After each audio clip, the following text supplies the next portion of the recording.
Buenos días a todos. En este video vamos a hablar sobre el riesgo país, Emerging Market Bond Index, calculado por JP Morgan, y miremos entonces un comparativo entre Colombia y Venezuela para explicar este indicador que se utiliza en finanzas. Finalmente, en el 2007 a Venezuela le prestaban a 3,83% más de lo que le prestaban a Estados Unidos, mientras a Colombia en 2007 le prestaban a 1,48% de lo que le prestaban a Estados Unidos. La diferencia de riesgo país, la diferencia de tasas de interés entre ambos países en el 2007, pues no era muy significativa.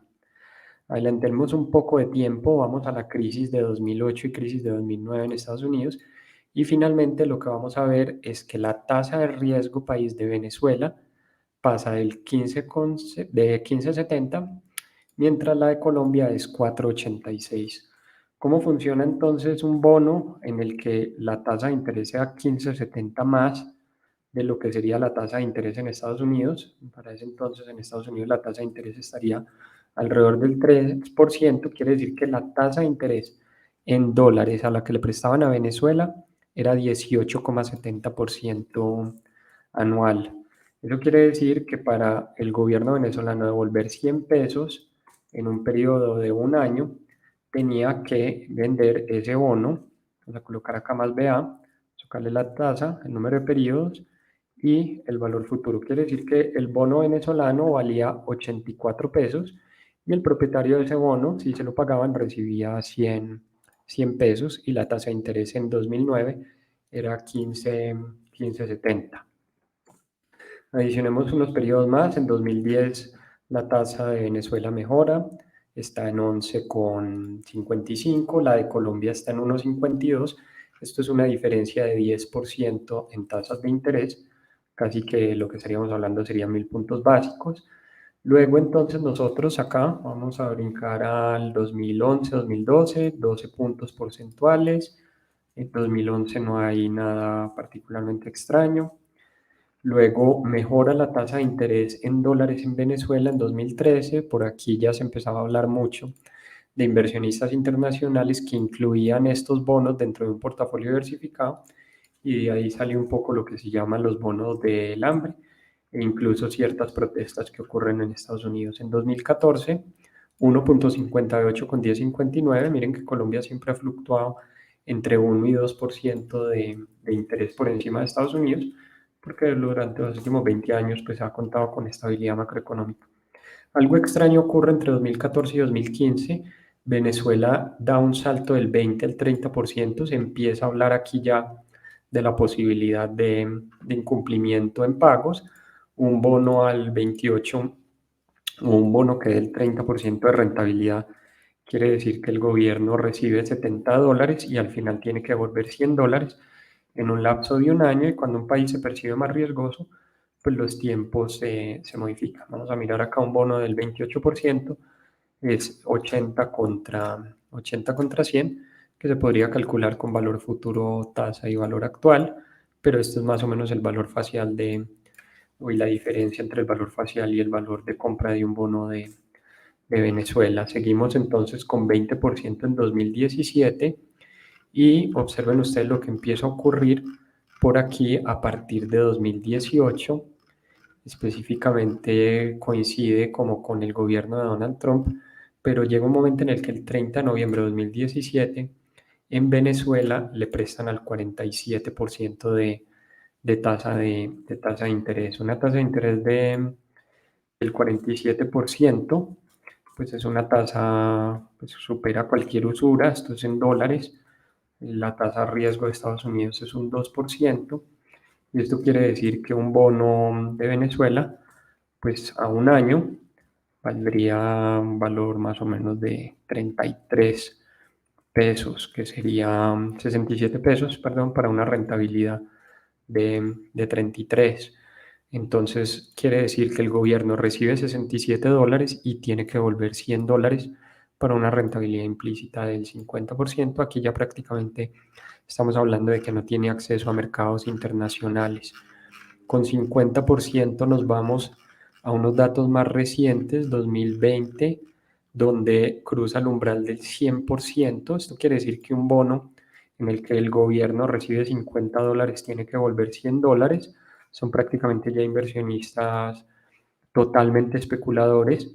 Y finalmente, más adelante, porque esto pues crece casi que exponencialmente cuando ya esto garantiza incumplimiento de los mercados y cierre al acceso a los mercados internacionales, pues se va un bono a 200% de rentabilidad, que es pedir $33 para que me devuelvan 99. Más o menos estamos hablando de esas cifras para una rentabilidad de 200.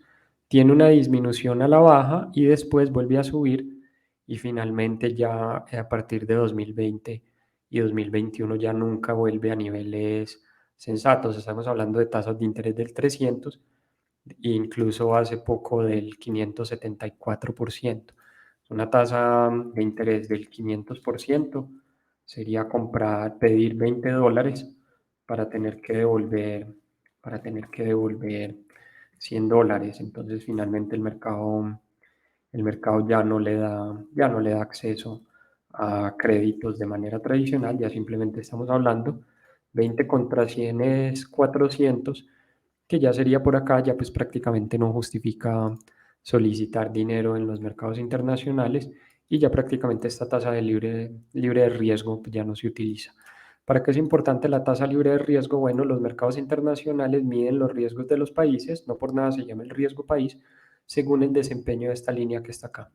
Cuando un inversionista tiene que decidir alrededor de todo el mundo dónde va a invertir su portafolio, o una multinacional tiene que decidir dónde hacer nuevos proyectos, pues finalmente lo que hace es que mira esta tasa de interés, porque se asume que la tasa de interés es un reflejo del riesgo país.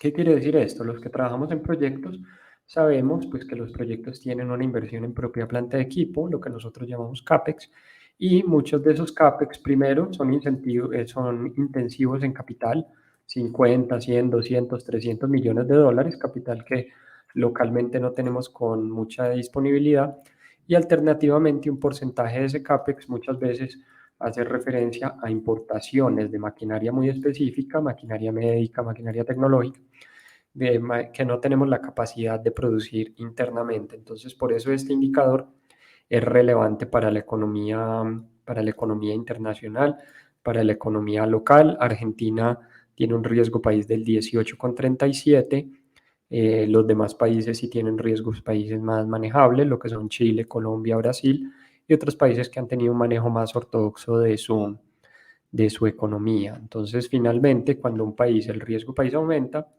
lo que ocurre, valga la redundancia, lo que ocurre es que empieza a perder acceso a inversiones en tecnología y a inversiones en proyectos intensivos en capital.